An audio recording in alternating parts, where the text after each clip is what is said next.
Good morning and welcome. I'm Miss Grew, a fourth grade teacher with the Gulfport School District. Today, our learning target is I can multiply or divide to solve word problems involving multiplicative comparison. Let's discuss some of our vocabulary terms for this lesson.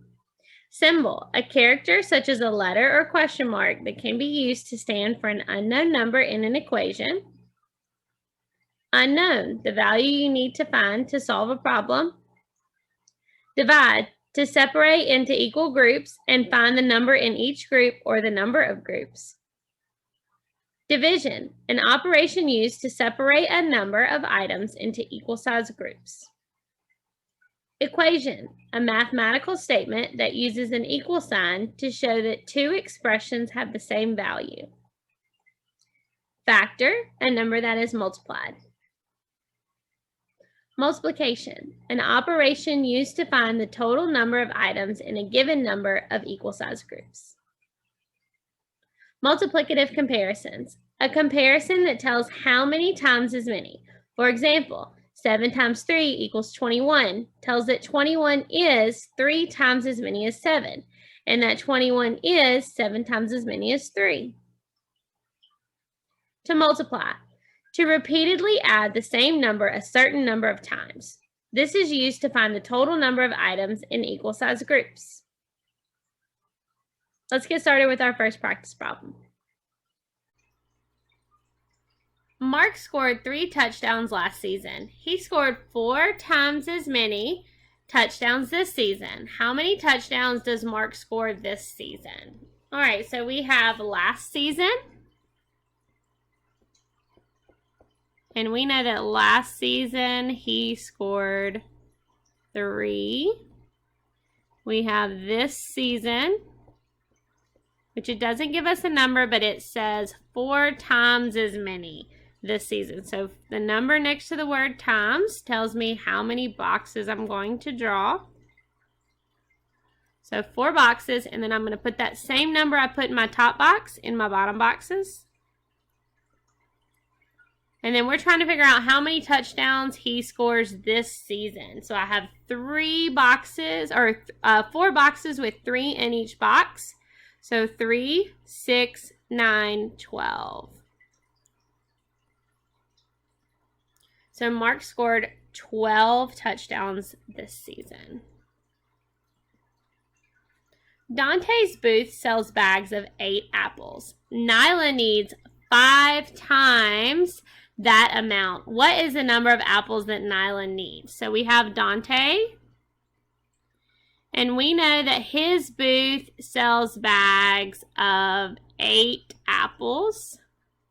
So I'm going to have 1 box, which represents my bag of 8. I know that Nyla needs 5 times that amount. And I know the number next to the word times tells me how many boxes, so that means I'm going to draw 5 boxes. And remember, I'm going to put that same number from my top box into my bottom boxes. So I could do repeated addition, or I could say 8 times 5, which is going to give me 40. So Nyla needs 40 apples. The library has 5 mystery books on a shelf. It has 4 times as many fiction books on another shelf. How many fiction books are on that shelf? So I have mystery books. And I know that I have 5 of them on one shelf.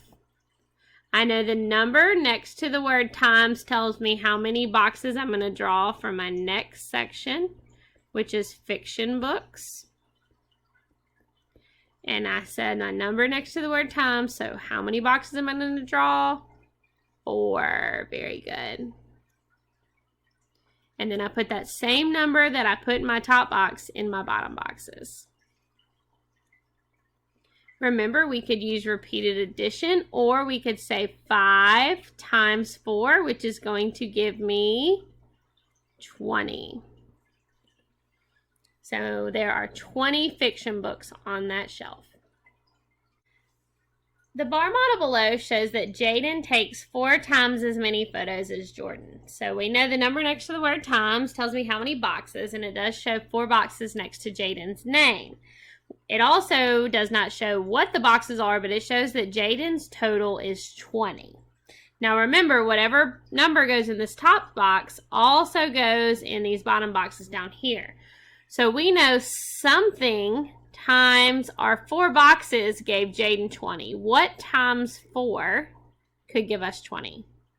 5. Very good. So if I put 5 in these boxes, 5, 10, 15, 20, that would give me my 20 here. Now remember, we're working backwards. So before this was a multiplication problem, now we've done division. Whatever number goes in this box also goes in this box. Very good. So we said 20 divided by 4 gave us 5. And which one are we going to pick? A, B, C, or D? What equation did we use to solve that? Very good. We chose C. Y'all did a great job today. Let's recap on our learning target for this lesson. I can multiply or divide to solve word problems involving multiplicative comparison. See you next time.